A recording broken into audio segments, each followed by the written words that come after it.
Dans un instant, vous pourrez suivre en direct la conférence de presse commune entre Nicolas Sarkozy et Mahmoud Abbas. Le président de l'autorité palestinienne est en visite en France pendant 2 jours. Nicolas Sarkozy souhaite sortir de l'impasse le processus de paix israélo-palestinien et enclencher des négociations avec Israël. Hier, Bernard Kouchner s'est même dit favorable à la création et à la reconnaissance d'un État palestinien d'ici 2011. On écoute tout de suite Nicolas Sarkozy et Mahmoud Abbas en direct de l'Élysée. Nous avons une nouvelle conversation sur les moyens de débloquer la situation aujourd'hui qui a provoqué tant de désespoir. Et nous nous trouvons face à une situation qui est d'autant plus incompréhensible et inacceptable que tout le monde connaît les termes d'un accord de paix définitif. 2 États. Jérusalem, capitale de 2 États. L'État palestinien dans les frontières de 67, un échange de territoires, une discussion sur les réfugiés. Tout le monde sait très exactement ce qu'il faut pour arriver à un accord définitif. Et la France est autant engagée dans le soutien à la création d'un État palestinien viable, démocratique, moderne, que dans la garantie à apporter pour la sécurité d'Israël, qui est un sujet de préoccupation majeure. Voilà. Il n'y a pas une priorité que l'on oppose à une autre. Il y a 2 priorités d'égale importance. Voilà. Et nous pensons que la fin des discussions ne fait le lit que des extrémistes et complique et déstabilise ceux qui essayent de construire la paix. Enfin, je voudrais dire que naturellement, ces discussions se font en toute transparence avec nos amis américains, qui nous ont tenus informés dans le détail de leurs initiatives, et j'aurai d'ailleurs l'occasion de me rendre aux États-Unis à l'invitation du président Obama pour une visite d'État à la fin du mois de mars. Les dates ont été fixées, elles vous seront communiquées.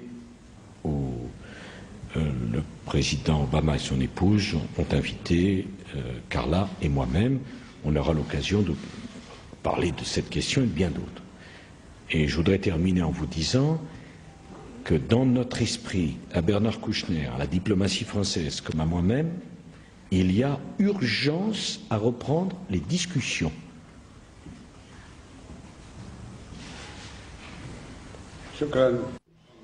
Je vous remercie, Monsieur le Président. Je remercie le Président Sarkozy pour l'accueil qu'il nous a réservé ce matin. Je voudrais également vous remercier pour le soutien dont bénéficie le peuple palestinien, ce soutien qui arrive directement venant de France ou indirectement à travers l'Union européenne. Je voudrais dire franchement que si tous les chefs d'État au monde parlaient avec autant de clarté, avaient des idées aussi claires, Monsieur le Président, que celles que vous venez de soumettre sur la solution politique, eh bien, nous aurions résolu ce problème il y a très longtemps. Monsieur le Président, vous avez posé le doigt sur les points essentiels pour résoudre ce problème. 2 États dans le cadre des frontières de 1967 et une solution juste au problème des réfugiés. Jérusalem, capitale de la Palestine et capitale d'Israël. Toutes ces choses sont extrêmement claires pour vous et j'espère qu'elles le seront dans l'esprit des autres pour que nous puissions parvenir le plus rapidement possible à une solution. Vous avez utilisé des termes très succincts et vous avez pointé les méthodes les plus rapides pour parvenir à la solution et c'est ça la bonne solution que nous voulons. Tout ce que vous avez dit, Monsieur le Président, eh bien, je suis d'accord avec ce que vous avez dit. Je n'ai pas besoin de discuter un seul mot de ce que vous venez de déclarer, très franchement et très simplement. Voilà d'une part. D'autre part, bien sûr, nous avons abordé avec le président un certain nombre de sujets. Ce que le président vient de dire, eh bien, je l'entends le dire depuis longtemps, tout ce qu'il vient de dire. Bien sûr, la sécurité d'Israël, évidemment, Israël mérite la sécurité et de vivre dans des frontières sûres, mais aussi le peuple palestinien a le droit de vivre dans le cadre d'un État sur la base des frontières de 1967, un État indépendant, un État contigu, comme cela avait été mentionné dans la feuille de route. Les choses sont simples. Dans votre esprit, elles sont claires, Monsieur le Président, extrêmement claires. Je voudrais vous remercier pour cette franchise et pour cette clarté. J'ai abordé avec le président Sarkozy la situation palestinienne sur ces discussions indirectes, les proximity talks qui nous ont été proposés. Nous n'avons pas encore donné de réponse à cette proposition. Nous avons discuté avec le président un certain nombre d'autres idées constructives que nous allons aborder à l'avenir. Nous avons également abordé la situation palestinienne intérieure, le processus de réconciliation interpalestinienne. Et j'ai confirmé au président que nous avons signé le document de réconciliation et ce qui est demandé au Hamas, c'est d'aller signer ce document à son tour au Caire. Et ensuite, nous allons vers des élections législatives et présidentielles. Nous insistons sur le respect de la voie démocratique. Nous insistons sur le fait que la vie démocratique que nous sommes choisis doit être poursuivie. Nous voulons donc aller vers les élections palestiniennes. Nous insistons également à suivre la voie de la paix. Et la paix ne viendra que par les négociations. Et c'est pour cela que nous œuvrons à disséminer la culture de la paix au lieu de la culture de la violence dans les territoires palestiniens. Je souhaite que la partie israélienne nous aidera pour que nous puissions continuer à aller dans cette direction et accepte les idées internationales et en soit convaincus et reviennent aux accords auxquels nous sommes parvenus ensemble. Ainsi, nous pourrions arriver à une solution rapide, la solution des deux États, un État palestinien indépendant, contigu, durable, vivant, côte à côte avec l'État d'Israël après la fin de l'occupation depuis 1967. Merci, Monsieur le Président, pour votre position sur le plan économique et sur le plan politique et le rôle de la France. Je voudrais citer ici particulièrement le communiqué européen du 8 décembre dernier et dans la rédaction duquel la France a joué un grand rôle. Nous pensons que c'est un texte extrêmement important et c'est sur ce texte que nous devons bâtir. Nous devons porter ce texte parce que c'est là le véritable début à la solution. Merci, Monsieur le Président. سؤالان من كل جانب إذا كان الرئيس موافق. Radio Orient, section francophone. Quelle est la position officielle de la France quant à l'initiative du Premier ministre palestinien Salam Fayyad de proclamer un État palestinien avant la fin des négociations sur les frontières avec Israël?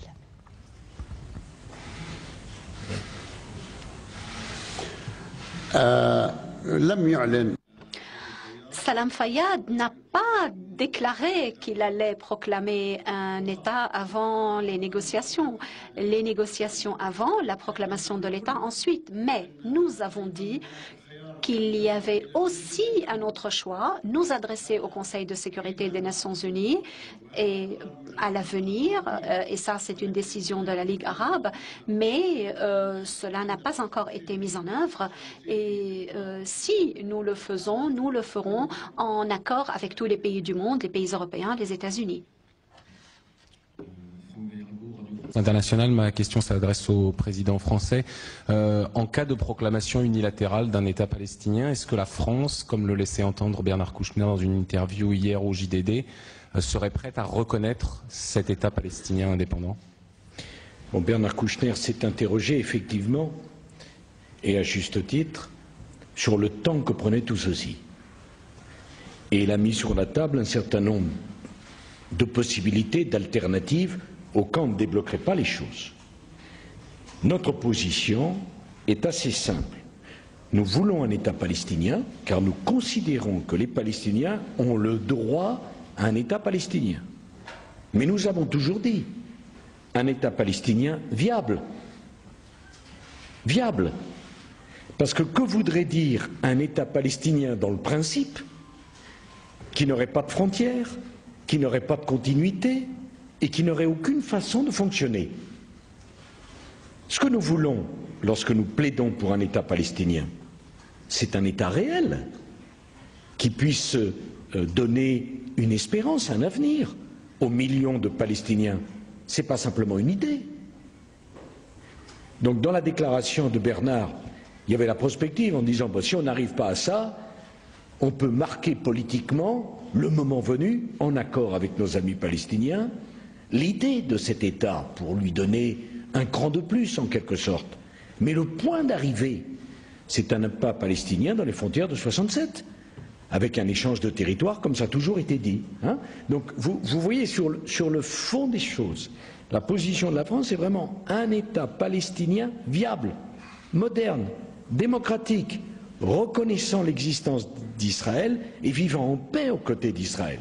Alors, il peut y avoir par ailleurs, au sein de nos amis palestiniens, comme entre nous, des discussions pour savoir comment on fait le mieux avancer les choses, pour que ça ne donne pas l'impression de s'arrêter. Voilà la position qui est la nôtre là-dessus.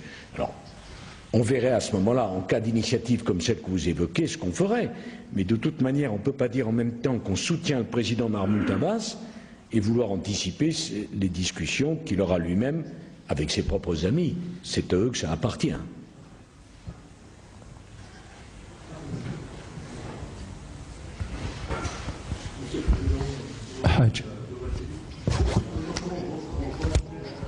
Microphone pour l'orateur, s'il vous plaît. C'est à moi.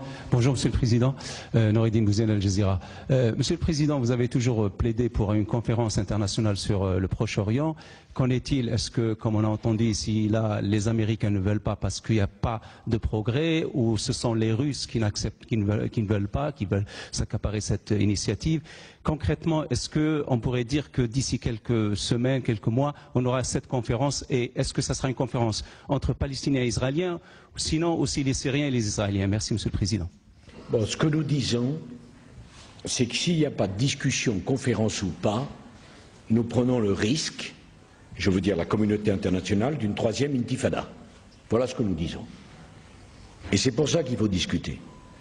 Alors après, il y a la question de la méthode. Avec qui? Quel témoin de bonne volonté? Je vous réponds. Une deuxième chose, nous travaillons main dans la main avec les Américains. Troisièmement, nous avons évoqué avec Bernard Kouchner, le président Mahmoud Abbas et sa délégation, des possibilités, des initiatives dont nous ne donnerons pas le détail aujourd'hui, parce qu'il ne sert à rien de mettre sur la table des initiatives sans qu'on ait pris tous les contacts nécessaires pour voir si ça peut marcher. Mais je crois pouvoir dire, sous le contrôle de mon ami le président Mahmoud Abbas, que nous sommes d'accord sur la nature d'initiatives que nous pourrions prendre ensemble et que nous allons d'ailleurs prendre. Voilà, le moment venu. Tout doit être fait pour que les discussions reprennent. Le temps travaille contre les hommes de paix. Il y a eu assez de souffrance dans cette région du monde, on a perdu assez de temps, et c'est justement parce que les perspectives sont si pessimistes qu'il faut prendre une initiative. Bon, si on ne fait rien, ce sera la catastrophe. Quel risque prend-on à essayer? En tout cas, la France, aux côtés de ses amis et du président Mahmoud Abbas, et aux côtés des Israéliens, veut aider, plaider pour qu'on se comprenne enfin et qu'on construise la paix. Une question aux deux présidents. Emmanuel Jarry, Agence Reuters. Est-ce que vous avez parlé dans votre discussion de ce qui s'est passé à Dubaï il y a quelque temps, de l'élimination d'un responsable du Hamas, dans des conditions que vous connaissez sans doute? Quels détails vous pouvez nous livrer sur cette affaire, et qu'est-ce que vous en pensez? Est-ce que ce n'est pas peut-être une entrave sur la voie de la paix aussi?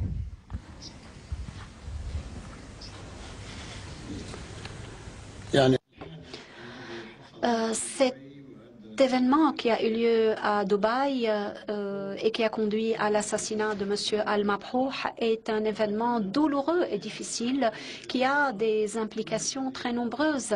Qui a mené cette opération? Qui a participé? Quels sont les partis qui ont aidé à mener cette opération? Il y a de nouveaux éléments qui apparaissent tous les jours. Il y a des détails nouveaux qui apparaissent tous les jours. Je pense que le mieux est d'attendre la fin de l'enquête et je crois que le gouvernement de Dubaï est un gouvernement honnête, c'est-à-dire que le gouvernement de Dubaï veut rechercher la vérité. Laissons l'enquête prendre son cours pour arriver à la solution et ensuite nous verrons ce que nous pourrons faire. Je me suis entretenu vendredi dernier avec le ministre des Affaires étrangères des Émirats et je lui ai dit la condamnation sans appel de la France de ce qui n'est rien d'autre qu'un assassinat. Voilà, c'est clair, c'est simple et c'est précis. L'enquête conduite à Dubaï montre par ailleurs que le commando a utilisé des passeports falsifiés de plusieurs nationalités européennes, donc un français. Le chargé d'affaires d'Israël a été convoqué au ministère des Affaires étrangères, je parle sous le contrôle de Bernard Kouchner, à propos de l'utilisation d'un faux passeport français dans le cadre de cette affaire. Je veux le redire sans aucune ambiguïté, la France condamne toutes les exécutions. Ce ne sont pas des méthodes. Et rien ne peut justifier ces méthodes. D'autant plus sur le territoire des Émiratis, qui est un pays qui concourt à la paix, au rapprochement et à la coopération. Je comprenez bien que je ne condamne pas au nom de la France parce que c'est eu lieu simplement en territoire émirati. Je dis que c'est une circonstance en plus. Voilà. Maintenant, il y a une enquête qui est en cours. Attendons pour savoir, comme l'a dit le président, qui est derrière, y a-t-il des commanditaires et qui sont-ils? Mais en l'état actuel des choses, que ce soit au ministère des Affaires étrangères Bernard Kouchner ou moi-même, c'est une condamnation sans appel. Ce genre d'événement ne peut qu'attiser les tensions et n'amène rien de positif. Et la France est une démocratie et on ne peut pas accepter cela. Voilà. Et nous ne l'accepterons pas. Merci à tous et merci au président Mahmoud Abbas. Thank you very much. Yes, very good.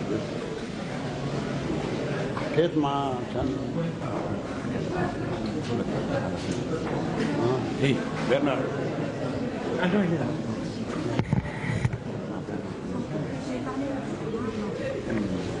Vous venez de suivre en direct la conférence de presse de Nicolas Sarkozy et Mahmoud Abbas, le président de l'autorité palestinienne, en visite en France pendant 2 jours. Nous reviendrons sur cette visite dans nos éditions de 18h et de 22h. Très bonne journée.